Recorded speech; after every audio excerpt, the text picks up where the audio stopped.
V mládí začínal Pike jako spousta ostatních v Bilgewateru, ve vražedných docích.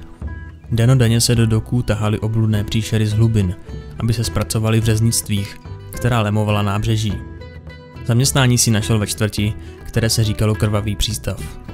Protože ani samotný příliv nebyl dost silný na to, aby dokázal smít ten rudý sliz, který neustále prosakoval dřevěnými fošnami. S řemeslem se seznámil velmi zblízka, jak s úmornou prací, tak s mrzkou výplatou. Pike neustále sledoval, jak se ruce kapitánů a posádek natahují po měšcích obtěžkaných mincemi, výměnou za ohavné mrtvoly, které se svými kolegy rozsekával na menší kusy k prodeji. Zachtělo se mu mít v kapsách víc než jen pár měděných šprotů a podařilo se mu vemluvit mezi posádku jedné lodi. Lovit způsobem tradičním pro hadí ostrovy se odvážil jen málo kdo. Vrhnout se na svůj cíl, holýma rukama do něj zaseknout háky a začít zvířata porcovat ještě zaživa. Pike, nebojácný a v tomto ohledu velmi schopný, si brzo vysloužil pověst nejlepšího harpunáře, kterého bylo možné za zlatého krakena najmout. Věděl, že maso se prodává za pouhé drobné v porovnání s orgány větších, nebezpečnějších příšer. Orgány, které bylo třeba získat za čerstva. Podle obtížnosti lovu se za každou mořskou obludu vyplácela jiná cena a mezi bilgewaterskými obchodníky byla nejžádanější žravucha. Po vacích nesmírně cenného safilitu z jejich chřtánů se zuby ostrými jako břitva byla velká poptávka kvůli výrobě různých čarovných odvarů. A za malou lahvičku tohoto zářivého modrého oleje bylo možné koupit si 10 lodí i s posádkou. Ale teprve až na lovu s jedním neprověřeným kapitánem Pike zjistil, kam ho život plný krve a vnitřností zavede. Několik dní po vyplutí do nich narazila obrovská žravucha. Otevřela svůj chřtán do kořán a odhalila řady safilitových vaků. Několik harpun tu příšeru zajistilo. A i když byla mnohem větší a starší než všechny ostatní, jaké Pike kdy viděl, neváhal a skočil jí do tlamy. Když se pustil do práce, v obrovském místnu toho tvora se začaly ozývat hluboké vibrace. Mořskou hladinu rozvířal spousta bublin a proti lodnímu trupu vytáhlo žravuch celé hejno. Kapitán znervózněl a odřízl Pikeovo záchranné lano.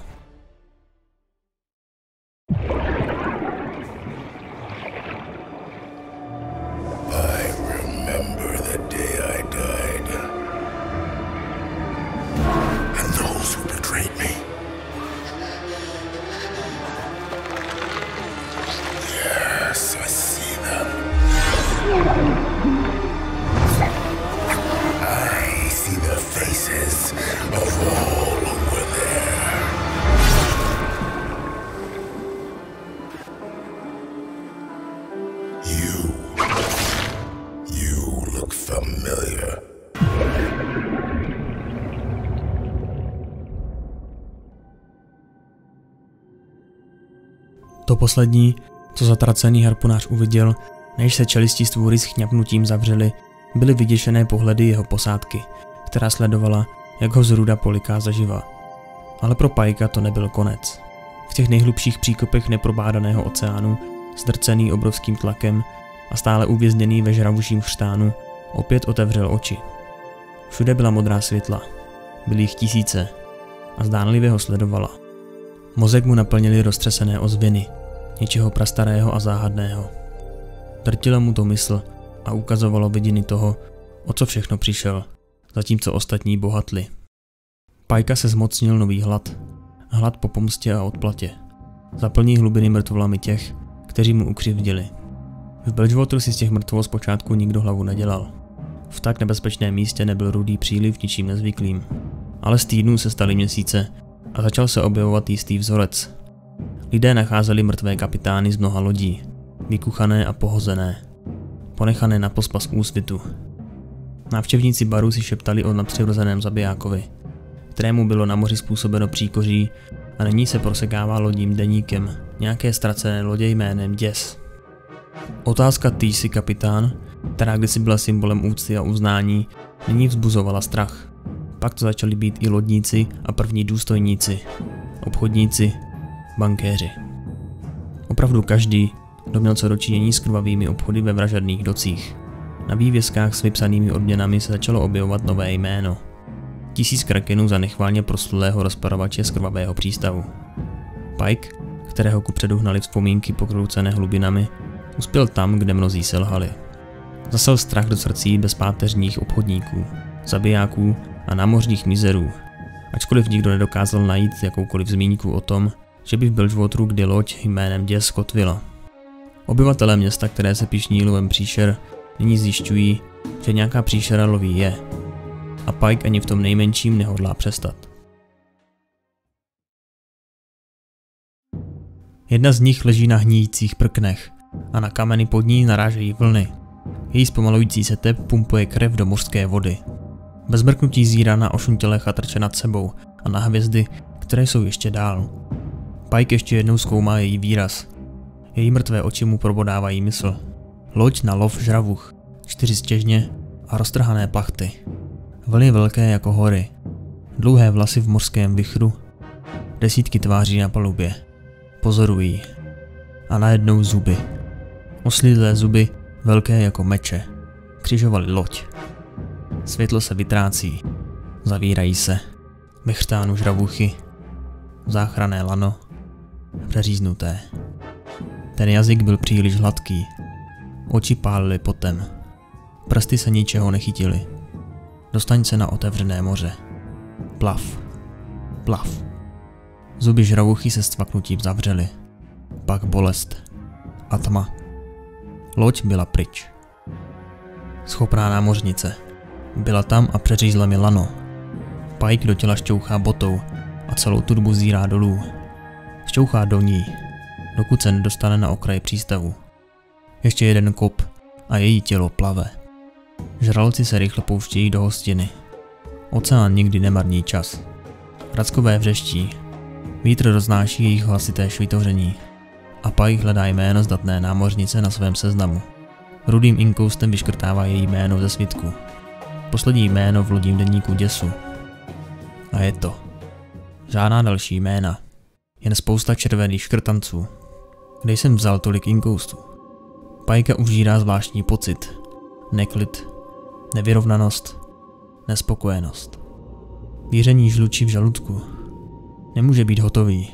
Bylo jich tam tolik. Tam na těch palubách. Možná si vzal špatný seznam. Pike se dívá svým živým okem a vidí dřevěné schody, prohýbající se pod těžkými botami. Nějaký podsaditý muž schází k uvázaným, houpajícím se plavidlům. Zastaví se, když vidí všechnu tu krev. Ruka mu mizí do vesty. Vytahuje křesadlovou ručnici a drží si hlaveň zbraně blízko hrudi. Připraven zamířit a vystřelit. Jako nějaký zatracený pitomec. Pike vchází do měsíčního světla. Ten muž se tváří, jako by viděl ducha. Kůže kolem úst se semká těsněji než měšec přístavního bankéře. Oči má vytřeštěné a roztřesené. Jako medúza. Jako neklidná hladina, se kterou si pohrává vánek. Kdo je tam? Křičí.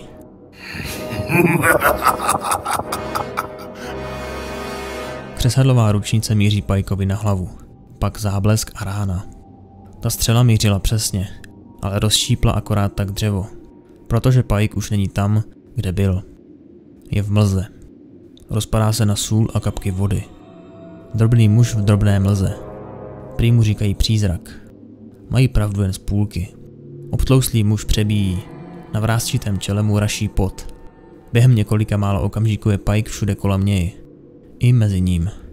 Někde se samotným vzduchem. Zkoumá ho. Ty bázlivé oči hnědé jako lejno. Ty divoké a bílé vousy. Povislé čelisti, křivý nos, popraskané rty. Ty ušní lalůčky zdemolované bezpočtem špinavých hospodských rvaček. Vypadá jako kapitán. Ten muž páchne potem a strachem. Stará dobrá hrůza, ze které se klepou nohy. Smrdí jako kapitán. Pike potřebuje mít jistotu. Bere na sebe podobu. Vždy to byl velký muž, ale teď se svým zlověstným zářivým okem, které mu darovalo moře, si připadá ještě větší. Řekni mi, jak se jmenuješ? Ten muž nečekal, že se za ním někdo objeví. Toho nečeká nikdo. Možná to čekají v představách nebo nočních můrách, nebo příbězích, které si vyprávějí po barech. Ale ve skutečnosti si každý prostě nadělá do kalhot a svalí se jak dlouhý, tak široký. A tenhle podsaditý kapitán v tomto ohledu rozhodně nehodlal být žádnou výjimkou. Zakopne o svoje vlastní pitomé boty a skoulí se ze schodů jako pytel konzerv. Pike kráčí pomalu krok za krokem. V V přístavu kotví noxijská galeona, loď kupců nebo loď zrádců. Je v tom rozdíl? Nejspíš ne. Řekneš mi, co chci slyšet. Máš na to čas, než sejdu z těchto schodů. Onen muž sípe. Bylo jasné, že si vyrazil dech. Lapá po dechu. Ryba na souši. Baculaté ruce se natahují. Tebe si pamatuju. Svíral z palubní zábradlí, až ti zbělily klouby na ruku. Muž se snaží postavit, ale koleno se mu ohýbá na druhou stranu. Ty se zdíval. Usmíval ses. Už fňuká. Jméno. Beke Nit. Pike se zastavuje a dívá se na seznam. Zbývá mu poslední schod. Všechny ty červené značky, všechna ta přeškrtnutá jména. Tady. Beke Nit. Podporučík. Nepřeškrtnutý. Jasné jako den. Nejspíš se ten papír špatně složil. Beke Nit. Jo, tebe si pamatuju. Byl jsi tam. Lidi nedokážou lhát, když mají do tváře zaseknutý řeznický nůž. Nemůžou žadonit ani nabízet fakta, která nemají. Ten řeznický nůž to je věc. Vyrobený z kalené žraločí kosti. Silnější než ocel. Zasekne se skvěle. Řeže maso i kosti. Když se oběť vzpírá, zasekává se ještě hlouběji, jak si teď Becky uvědomuje. Jeho oči jsou plné strachu. Ty oči se Pikeovi zabodávají do mysli. Ta vzpomínka přichází jako příliv a on se otevírá, aby pustil vodu dál, aby drtila a utopila Beckyhovi klokotavé prosby.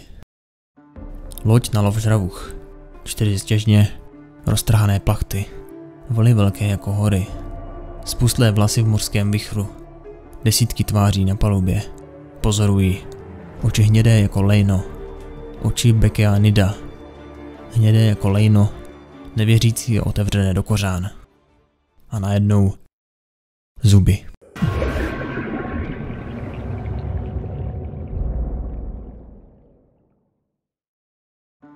Toto video bylo odhlasováno našimi Patreony.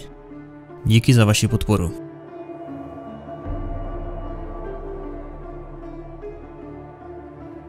Aby náš kanál v budoucnu obstál, museli bychom vydávat videa každý den, což je pro nás ale nemožné, jelikož se zaměřujeme na kvalitu a ne na množství videí.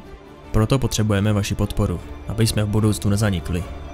Jestli se ti tvorba líbí a sleduješ každé video, popřemýšlej o tom. Je tam spousta výhod, které snad aspoň trochu potěší.